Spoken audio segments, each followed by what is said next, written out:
The Jewel-Tongued Maiden. In the heart of an ancient forest, hidden behind towering trees and wildflowers, stood a small, lonely cottage.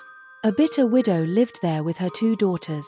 The elder, Fanny, was just as rude and selfish as her mother, which made her the favorite. The younger daughter, Rose, was kind-hearted and beautiful, resembling her late father. Because of this, her mother and sister treated her cruelly. One day, Rose's mother ordered her to go into the forest and fetch water from the well. Without hesitation, Rose picked up a bucket and set off. When she reached the well, she leaned over and began filling her bucket. Cool water rippled under the sunlight, splashing onto her hands. Just then, a soft cough interrupted her. Turning, she saw an old woman watching her, her wrinkled eyes gleaming with a strange light. "Dear child, I am very thirsty. Could you spare some water for me?" the woman asked. Rose hesitated. She knew her mother would be furious if she was delayed, but she couldn't bear to ignore someone in need. "Of course, kind lady," Rose said, smiling. She quickly filled a jug and handed it to the woman. The old woman drank deeply, then gave Rose a warm smile. Such kindness should not go unrewarded. From this moment on, with every word you speak, precious jewels shall fall from your lip. Before Rose could respond, the woman vanished into the trees. Bewildered, but not thinking much of it, Rose filled her bucket and hurried home. By the time she arrived, the sky was tinged with evening hues. "Why did you take so long?" her mother snapped angrily. Rose opened her mouth to explain, but the moment she spoke, shimmering diamonds, pearls, and rubies tumbled onto the floor. Her mother's eyes widened, her anger instantly replaced with greedy delight. "Fanny must have this blessing too," she declared, thrusting a water jug into her elder daughter's hands. "Go to the well and be kind to any stranger you meet," she ordered. Fanny rolled her eyes but obeyed.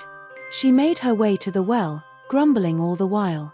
As she leaned over to fill her jug, the same old woman appeared, her eyes twinkling. "Dear girl, I am very thirsty. Could you spare me some water?" the woman asked softly. Fanny scoffed, glaring at the woman in disgust.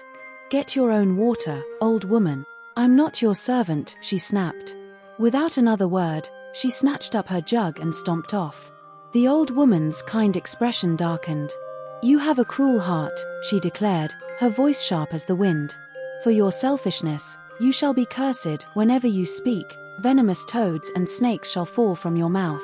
Before Fanny could respond, the woman vanished. When Fanny returned home, her mother was waiting eagerly. "Well, did you meet the old woman?" she asked impatiently. Fanny lifted her chin and sneered. "Yes, but the moment she spoke, hideous toads and slithering snakes tumbled from her lip. They wriggled across the floor, hissing and croaking." Her mother shrieked in horror. "What is this wretched magic? This must be Rose's fault," she cried. Blinded by rage, she turned on Rose. "You brought this disaster upon us. Get out of my house. I never want to see you again." Rose, stunned and heartbroken, said nothing. With tears in her eyes, she fled into the forest. She wandered alone for hours, fear and sadness pressing on her heart. As the golden light of evening bathed the trees, a rider appeared, a handsome young prince with kind eyes. "Why are you alone in the forest?" he asked gently. Softly, Rose told him her story. With each word, dazzling jewels spilled from her lips, catching the last rays of sunlight. The prince stared in awe. "A girl with a heart as pure as yours deserves happiness," he said warmly. "Come with me to my palace. I cannot bear to leave you alone." Rose smiled, her heart filling with hope.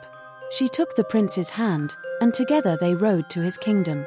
Soon, they were wed in a magnificent celebration, and from that day on, Rose lived a life filled with love and joy. As for Fanny and her mother, they were left alone in their cottage, forever tormented by the consequences of their greed and cruelty.